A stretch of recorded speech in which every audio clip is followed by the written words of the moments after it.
desde la reforma a la Constitución Federal del 2011, por lo que el Estado mexicano está obligado no solo a garantizarlos, sino a impulsar su progresividad. La Constitución de 1857, en la fracción primera del artículo 101, estableció que los tribunales de la Federación son competentes para conocer de las violaciones a las garantías individuales, hoy derechos humanos, cometidas por leyes o autoridades, y desde entonces, a través de la fracción primera del artículo 103 de la vigente Constitución, esta disposición constitucional ha mantenido su esencia, que establece al juicio de amparo como medio de control constitucional en contra de cualquier violación a los derechos humanos. Como sabemos, el Congreso de la Unión ha reformado la Ley de Amparo, donde el discurso oficial pretende hacer creer que se trata de una reforma para mejorar la impartición de justicia, haciendo más rápido el desahogo de los juicios de amparo.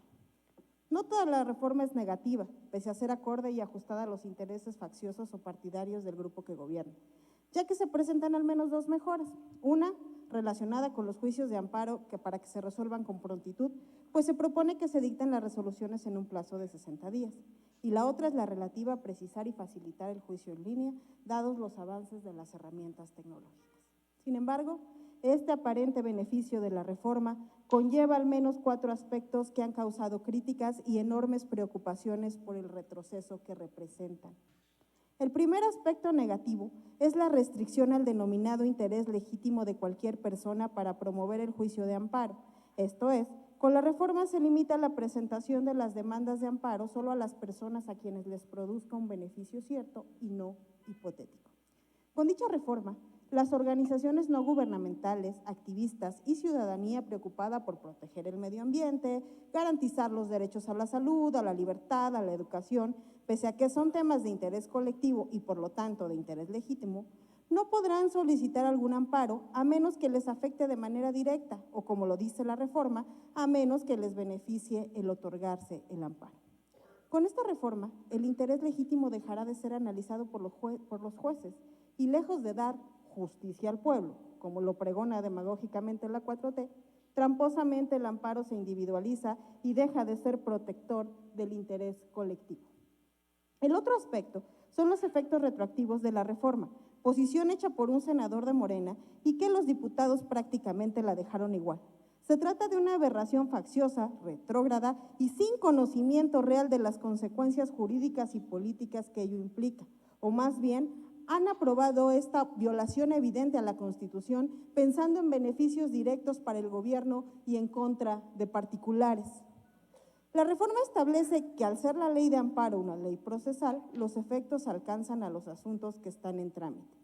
Ante esto, debo señalar lo siguiente. Primero, los asuntos que están en trámite fueron iniciados antes de la reforma y, por lo tanto, debe aplicarles la ley antes de la reforma, máxime si les causa algún perjuicio. Segundo, a los asuntos concluidos o por dictar sentencia no les aplica la reforma, pues claro, si ya concluyeron, la reforma ya no les aplica. Tercero, la ley de amparo, en general, es una ley procesal, pero también es una ley sustantiva, es decir, es generadora de derechos. Por ejemplo, garantiza el derecho a juicio, a la defensa, a la reparación del daño, entre otros. Por lo tanto, es falso que toda la ley sea procesal o de mero procedimiento. La Constitución establece en su artículo 14 que ninguna ley tendrá efectos retroactivos en perjuicio de persona alguna. Por ello, hasta personeros del propio partido oficialista han reconocido dicha aberración de la reforma y esperemos que se corrija, pues de lo contrario, y paradójicamente, se promoverá una enorme cantidad de juicios de amparo buscando que prevalezca la irretroactividad de las leyes.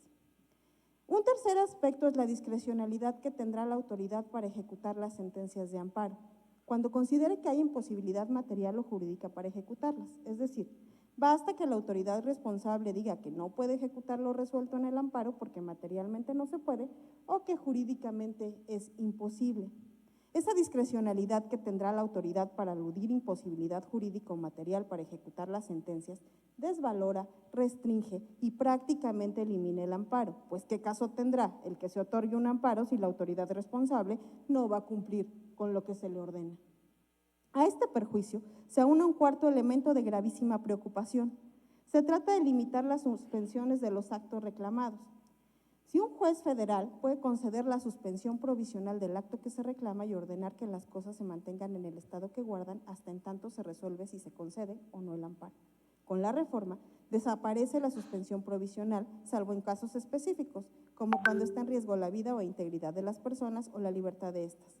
Al no haber suspensión provisional, aunque al final se otorgue el amparo, se dirá, por ejemplo, que ya se construyó la obra que afectó el terreno de las personas, que ya se murió el paciente que demandó el tratamiento y medicamentos, que los actos del sindicato espurios son válidos. La esencia del juicio de amparo es detener provisional y definitivamente el acto abusivo de una autoridad. Por ello, la reforma desnaturaliza el objeto del amparo. Si ya se dio la afectación y no hay manera de repararla, no tiene razón promover un amparo.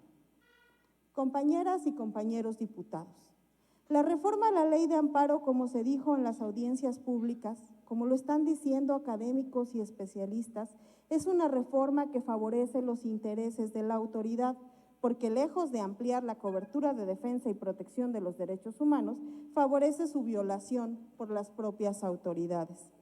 Esta reforma es parte de la estrategia del oficialismo para reimplantar un régimen autoritario del partido casi único, pues ahora que cuentan con una sobrerepresentación inconstitucional en el Congreso de la Unión, que se han apoderado del Poder Judicial a través de la manipulación de los electores basadas en acordeones y uso de programas sociales, que tienen un tribunal electoral y un instituto electoral afín a sus intereses, que han desaparecido organismos autónomos que ejercían control a los actos del gobierno, que han hecho uso de las Fuerzas Armadas desnaturalizando su función y propiciando su corrupción.